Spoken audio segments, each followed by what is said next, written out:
Vous voulez faire de votre talent un métier? Venez à Vidéo Leader. Vidéo Leader, numérisez votre vie.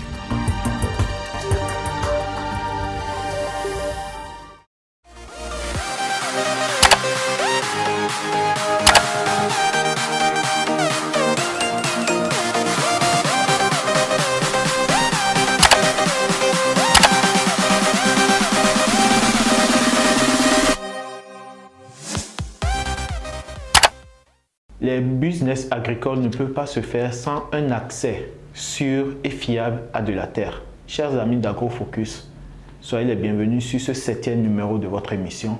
L'émission AgroFocus de ce jour va s'intéresser aux difficultés liées à l'accès à la terre pour investir dans l'agriculture. Comme vous le savez, votre émission AgroFocus est constituée de 3 rubriques, la rubrique découverte, l'invité et les opportunités.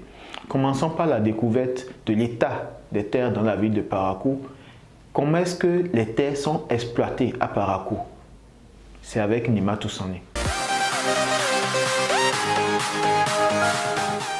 Plusieurs jeunes aujourd'hui désirent se lancer dans les activités agricoles. Mais force est de constater que ceux-ci se heurtent souvent aux difficultés d'accès à la terre car n'ayant pas les moyens d'en acheter ou n'ayant pas de parents pouvant leur en prêter un bail. Les terres sont détenues par des riches propriétaires qui ne les mettent pratiquement pas en valeur. On constate dans la ville de Parakou et dans plusieurs autres villes du Bénin que des terres non exploitées sont délaissées et envahies par la broussaille. Pourtant, ce sont des espaces que les jeunes demandeurs d'emploi peuvent mettre en valeur grâce aux opportunités agricoles. Ceci permettra à terme de résolver le chômage, d'augmenter les revenus fiscaux de l'État grâce aux nouvelles entreprises agricoles créées et enfin d'assurer une autosuffisance alimentaire à notre population. Merci Nimatou pour ce reportage. C'est l'heure de l'inviter. Monsieur Néhémie Kotobi-Ojo, bonjour. Bonjour. Vous êtes ingénieur agronome, spécialiste en économie et sociologie rurale. Soyez le bienvenu sur notre plateau. Merci. Avec vous, nous allons débattre des questions liées à l'accès au foncier. Dites-moi, pour commencer, est-il facile d'accéder à la terre pour des jeunes qui veulent entreprendre dans l'agriculture au Bénin? Ok, merci beaucoup. Au regard de ce que nous constatons sur le terrain, nous ne pouvons pas affirmer que l'accès à la terre est aisé pour tout jeune qui veut s'installer, parce que nous savons que l'accès à la terre, d'abord, ça demande des moyens et ce sont ceux qui ont des pouvoirs financiers qui peuvent l'accéder. Or, la couche, quand on prend les jeunes, c'est un peu difficile pour eux d'accéder à la terre, d'avoir cet argent pour accéder à la terre, d'acheter des hectares et autres.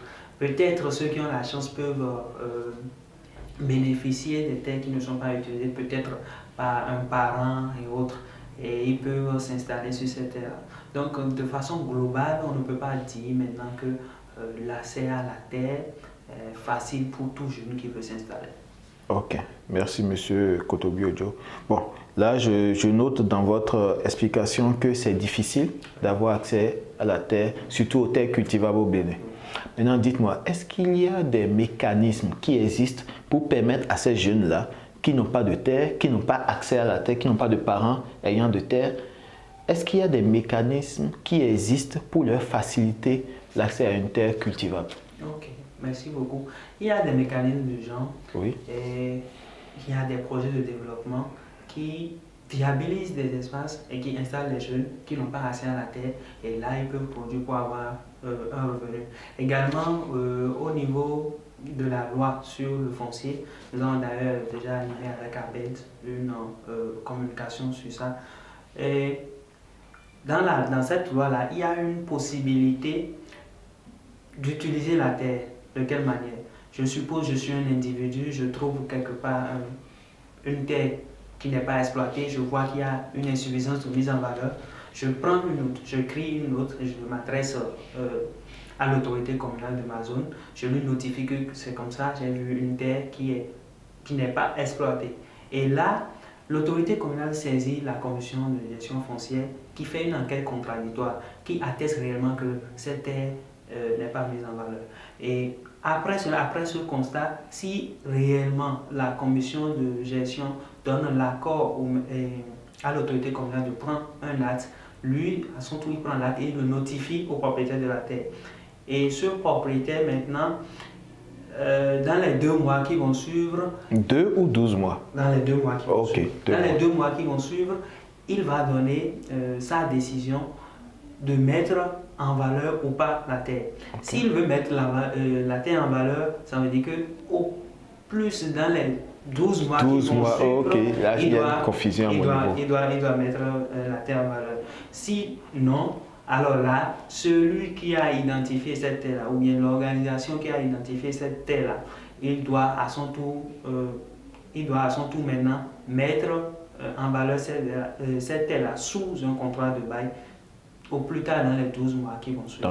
Donc il y a ce mécanisme qui existe. Également, dans le code, il est prévu que aux abords de nos cours d'eau, de nos fleuves et autres, qu'il y ait également 200 mètres qui soient laissés de part et d'autre. Ces espaces-là peuvent être utilisés pour les cultures maraîchères et autres. Donc c'est aussi une opportunité que les jeunes peuvent saisir, aller auprès de la mairie, faire une démarche pour pouvoir s'installer au bord de ces fleuves-là. Quand bien même on sait aussi que ce sont des cultures qui sont exigeantes un peu en eau, donc ça facilite aussi.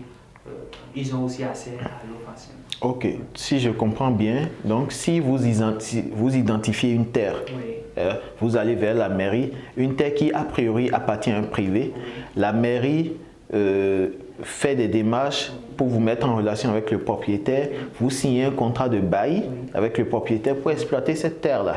Ça, c'est le premier cas. Oui. Le deuxième cas, c'est que s'il y a des cours d'eau, oui, dans votre localité, dans votre commune, vous pouvez vous rapprocher de la mairie, oui, demander l'autorisation pour exploiter ces cours d'eau-là. Voilà. Et là, c'est qu'il n'y a pas plus question de bail, c'est que c'est une exploitation en griffe gratuite, c'est ça? Voilà. Bon, on peut dire ça peut-être qu'au niveau de la mairie, il peut y avoir des dispositions spéciales en ce qui concerne cela, mais quand même, on peut dire que c'est un peu plus facile d'accéder à la terre de cette manière. Ok, merci Monsieur Kotobi Ojo. Dites-moi, est-ce que vous avez un appel à lancer aux jeunes, aux autorités qui aimeraient, aux jeunes d'abord qui aimeraient se lancer dans l'agriculture et aux autorités qui gèrent nos municipalités? Ok, mon appel à l'endroit des jeunes, c'est de leur demander d'avoir toujours le courage. Quand on veut entreprendre, il y a toujours les possibilités. La contrainte foncière, la contrainte pour l'accès à la terre ne doit pas constituer une barrière. Il y a souvent ces mécanismes-là qui facilitent l'installation. Donc il ne faut pas avoir peur de la lourdeur administrative à laquelle on peut être confronté au cours de la démarche. À l'endroit des autorités, je voudrais réellement les exhorter à faciliter la tâche aux jeunes afin qu'ils puissent s'installer. Il y a déjà un grand effort qui a été fait par le législateur. Il faut simplement mettre en œuvre tout ce qui a été écrit comme loi. Merci beaucoup. Merci beaucoup, M. Kotobi Ojo. Pour répondre à votre appel, nous sommes allés vers un élu communal de la ville de Parakou. Il s'agit de M. Boni Tchabidouarou. Il est d'ailleurs responsable aux affaires domaniales de la ville de Parakou. Il va nous exposer plus en détail tout ce qui est mis en place par la municipalité de Parakou pour aider les jeunes qui n'ont pas de terre à accéder à la terre pour pouvoir investir dans les business agricoles. C'est dans la rubrique opportunité.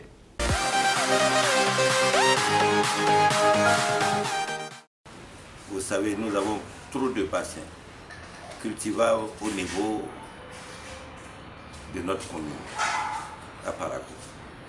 Regardez tout autour, ces rivières qui sont inexploitées. Si vous êtes dévoué, décidé, vous vous mettez en synergie, ensemble, si vous nous permettez le thème, et que vous vous rapprochez de la mairie de Parakou, je pense bien que vous n'allez pas manquer de terre. Nous allons à l'école des Yovo, si vous nous permettez le terme, des Blancs. Et ce n'est pas pour être des bureaucrates. Il nous implique quelque chose dans la tête pour qu'on puisse quand même parvenir à nous suffire et venir en aide à ceux-là qui en ont besoin. Mais l'on passe aujourd'hui, dès qu'on va à l'école, On ne doit pas aller vers la terre. C'est le contraire. Le social ne veut plus entendre ça. Vous avez des terres cultivables. Bien sûr que Parakou est en train d'être étoffé par nos différentes frontières, Tiaourou de l'autre côté et Perret de l'autre côté. Mais il y a cette correspondance, l'intercommunalité qui existe. On a des terres. On attend que vos organisations, vos propres organisations, vos propres initiatives, à l'endroit de la jeunesse, n'attendez pas qu'on vous appelle pour un test. N'attendez pas qu'on vous appelle pour un tel poste. Battez-vous. Vous avez les 10 doigts. Vos 2 pieds sont sur la terre, comme on le dit. C'est-à-dire vous êtes sur vos 2 pieds. Vous voyez la tête sur les épaules parce que les parents vous ont légué quand même une certaine formation acquise auprès de ceux-là qui sont venus nous coloniser. On a de terre, ne vous en faites pas. Associez-vous pour qu'ensemble vous puissiez gagner le minimum quand même pour vous autosuffire. Nous vous remercions pour votre fidélité. AgroFocus de cette semaine, c'est fini. N'oubliez pas les 3 gestes qui nous permettent de continuer à vous servir. C'est aimer la vidéo, la partager et vous abonner bien évidemment à notre chaîne. Donnons-nous rendez-vous samedi prochain pour un nouveau numéro d'AgroFocus.